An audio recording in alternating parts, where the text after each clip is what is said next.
Да, повелете.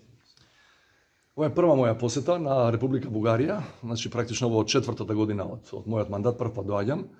И тоа уште на доаѓање му го соопштив на мојот домаќин, председател Радев, кој ме покани на оваа средба. На тема енергија доаѓам затоа што темата е актуелна, затоа што темата е ургентна и затоа што навистина ни треба паневропски одговор, бидејќи ние како мала држава, која се уште не е членка на Европската унија, не можеме се разбира сами со своите ресурси да излеземе на крај. Кога гледате дека и најголемите европски и светски економии не можат да излезат на крај со овие шокови на полето на енергијата кои ги предизвика руската инвазија врз Украина. Имав средба посебно со председателката на Европската комисија фон дер Лајен и имавме трилатерала фон дер Лајен и председател Радев и со мене. Темата беше една и единствена, разговаравме за тоа како може Бугарија да ни помогне во оваа ситуација.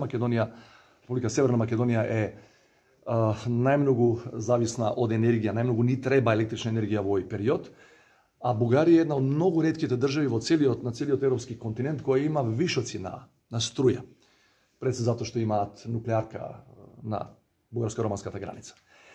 Меѓутоа постои едно правило и тука се гледаме како да најдеме начин да не ги повредиме правилата, а да ги задоволиме потребите на нашата држава. Правилото е дека земја членка на Европската унија која има вишоци на струја мора да ги продава на светскиот пазар тие вишоци на струја. И ако одите на светскиот пазар, цените се каде повисоки од она што може да го добиете во билатерално договарање. Да појаснам, од бугарска страна има јасна и политичка и секаква друга волја да се помогне на Република Северна Македонија во оваа тешка ситуација. Меѓутоа тие бараат и од страна на Европската комисија да не го покажат патот, односно механизмот како можеме да не ги рушиме европските директиви, европските прописи и правила, а да одиме во билатерална трансакција, да ја наречам, меѓу земја членка на Европската унија и земја која се уште не е членка на Европската унија. Тоа беше целта на нашата средба заедно со фон дер Лајен. Има неколку механизми.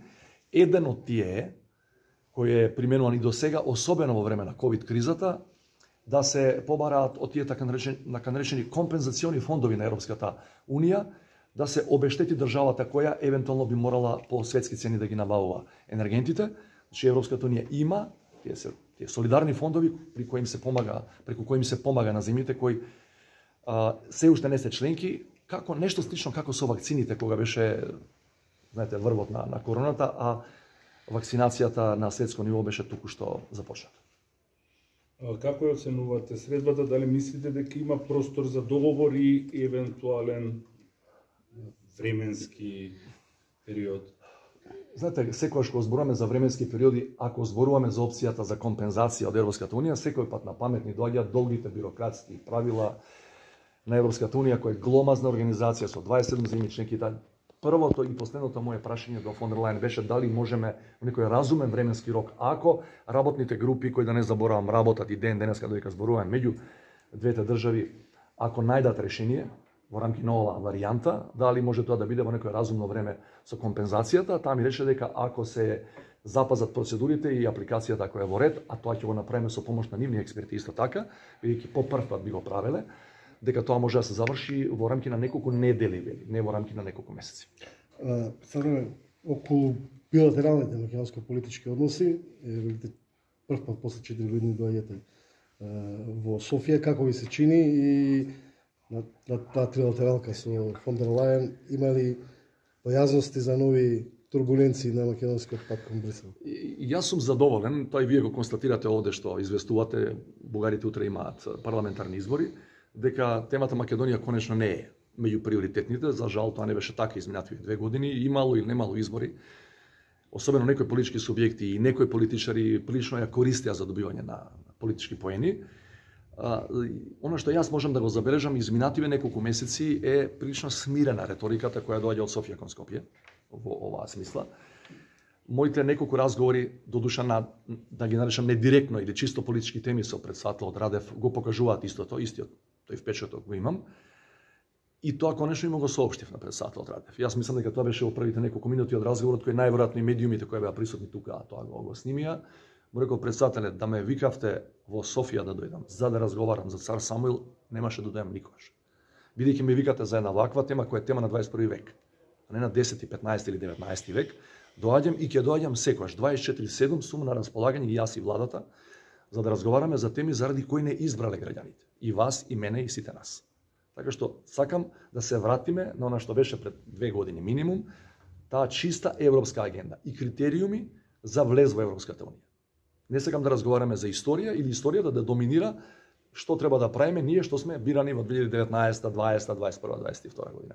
Мислам дека има разбирање во таа смисла во Софија, меѓутоа останува да видиме дали утре после изборите ќе имаат политичка влада и да ги знаете, сепак техничките влади имаат лимитиран капацитет и надлежности. Представете ли дали продолжуваат преговорите за излоз на струја од Бугарија кон Северна Македонија? Ви реков, работните групи продолжуваат да разговараат, меѓутоа и мислам дека ќе најдеа решение до сега. Знаете, 2 работи се битни кои разговараат, работни групи на оваа тема, цената и количината. Значи, во тој дел мислам дека двете страни не се толку далеку, колку што ни се проблем процедурите, бидејќи Бугарија е сепак членка на Европската унија и не смее да ги скрши европските правила и процедури. Она што е европска директива е практично закон во земја членка, како што е Бугарија. Со кршење на евентуално на европска директива, вие кршите закон, практично имате кривична одговорност.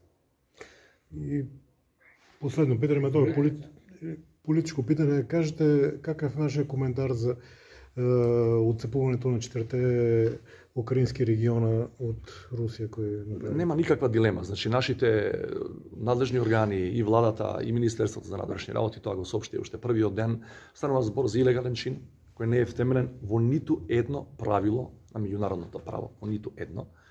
И јас мислам дека е тоа, се надевам дека е знак на слабост на председателот Путин, бидејќи работите не можат да добро на терен како што планираше и сега се обидува со политички мерки, со административни мерки да припои делови од територија на друга држава која ниту некогаш била, ниту некогаш ќе биде дел од Русија.